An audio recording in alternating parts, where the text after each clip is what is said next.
Now that Uber and Lyft are public, does that mean cheap rides are coming to an end? Hey everyone, this is Kevin the Apptrepreneur, and we all know that Uber and Lyft has been subsidizing rides. In fact, it's being reported that they lose as little as 58 cents per ride. In some cases, they lose more per ride.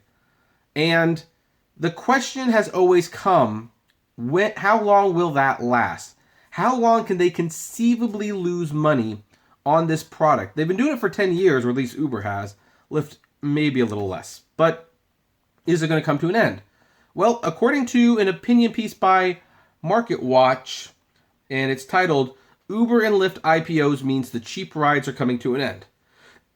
He writes, to get to profitability, ride-hailing companies will have to get rid of drivers or raise prices, and they're likely to do both.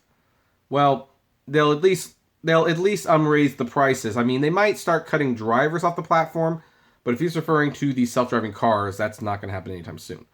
Anyway,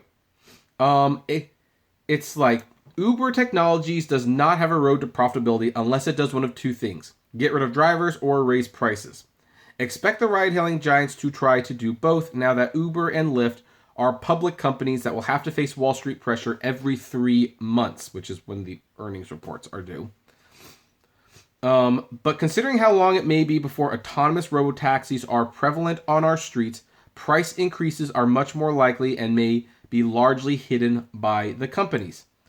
Uber, which priced its shares Thursday night and slumped in its trading debut Friday, is the most anticipated Silicon Valley IPO since Facebook.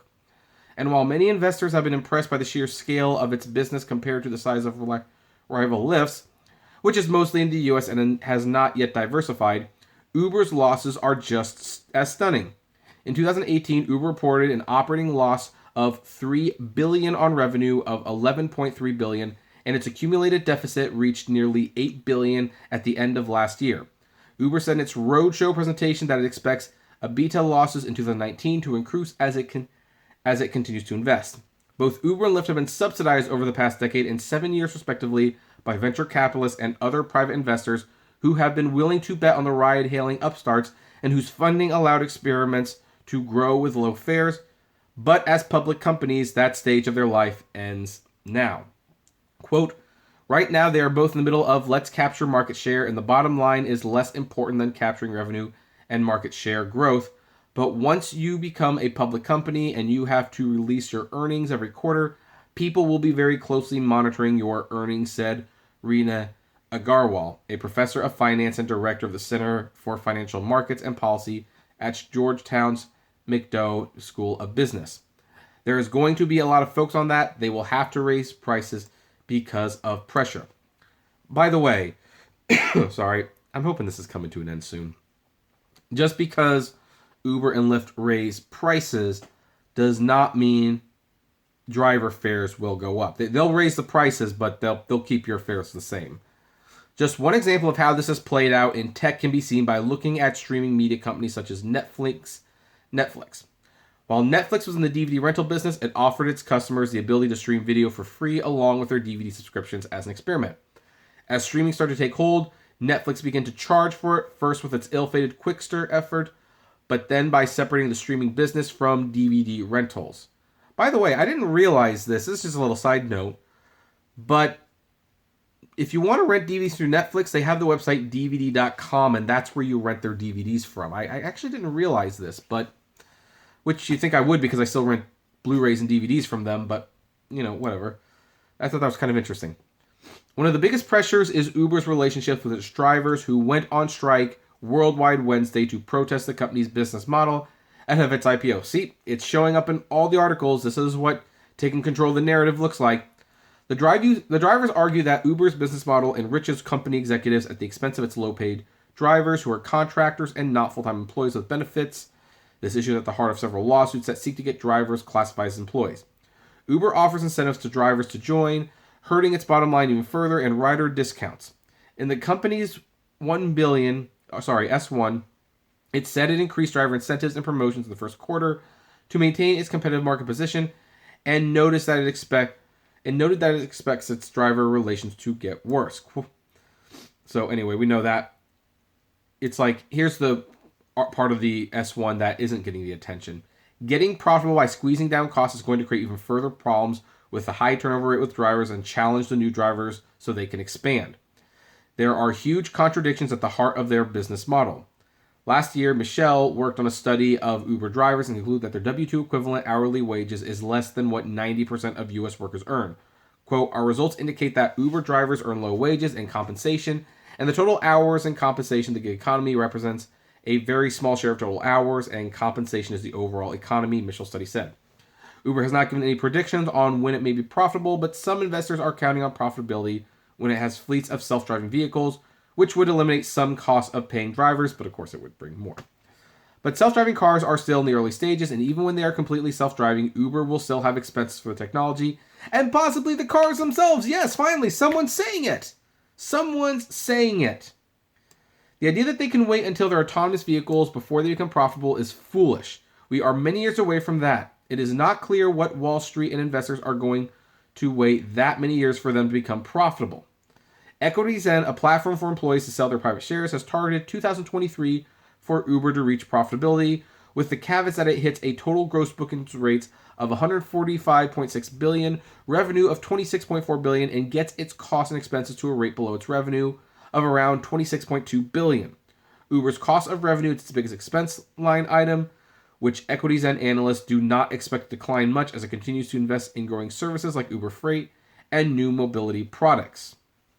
Of course, they could pay the drivers well, but this is one of the other. Here's one of the things, because people look at this and they say, well, why doesn't Uber just invest in their drivers? Because they don't want to.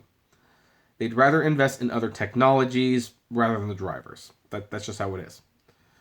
Quote, we expect Uber to be operating. Here's the interesting thing. Okay, so here's the final paragraph. Both companies have put themselves in a tough spot. Their business models are far from profitable, and there's only one sure way to get there.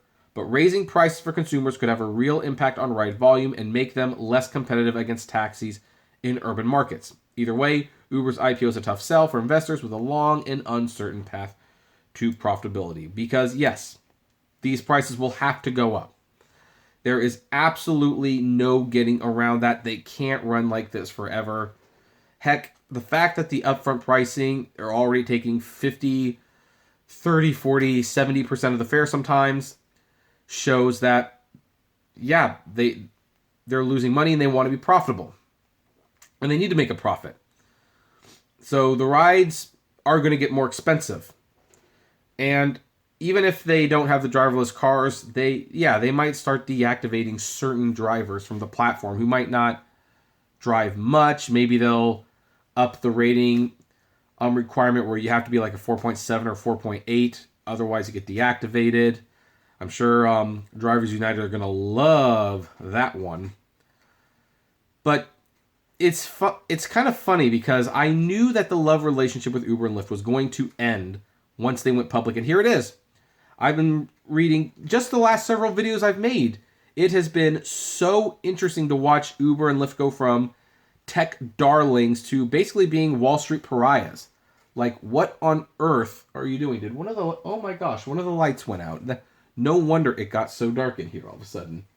So I didn't even notice that. So sorry about the darkness, folks. And now you see articles like this. And this is Market Watch. They're a website known for giving financial tips. So now this is an opinion piece, and it's not really financial advice, it's just an opinion. But Therese Poletti, I believe this is what her name is. She's pointing out the very obvious. They need to make profit, and they're public. Prices are going to go up. That's all there is to it. So enjoy this Mother's Day. Enjoy getting a cheap Uber and Lyft. It's probably not going to last. This is probably going to come to an end fairly soon. You all know my opinions on this, of course. Right now, we're kind of retreading familiar ground, but what can I say? It's Mother's Day. We'll have more stories on Monday. And on Monday, we'll also see whether or not the stock actually improves or if it continues to decline. If it continues to decline, oh boy, they're in trouble. But I like to ask your opinion. What do you think? Do you think the prices are going to go up? Do you think they're going to go down? I'd love to know. Comment below, like, favorite, share, subscribe. If you enjoy my videos, consider becoming a Patreon member. It's totally optional, of course, but even as little as $1 a month goes a long way to helping the channel run smoothly and get access to my Patreon's exclusive blog.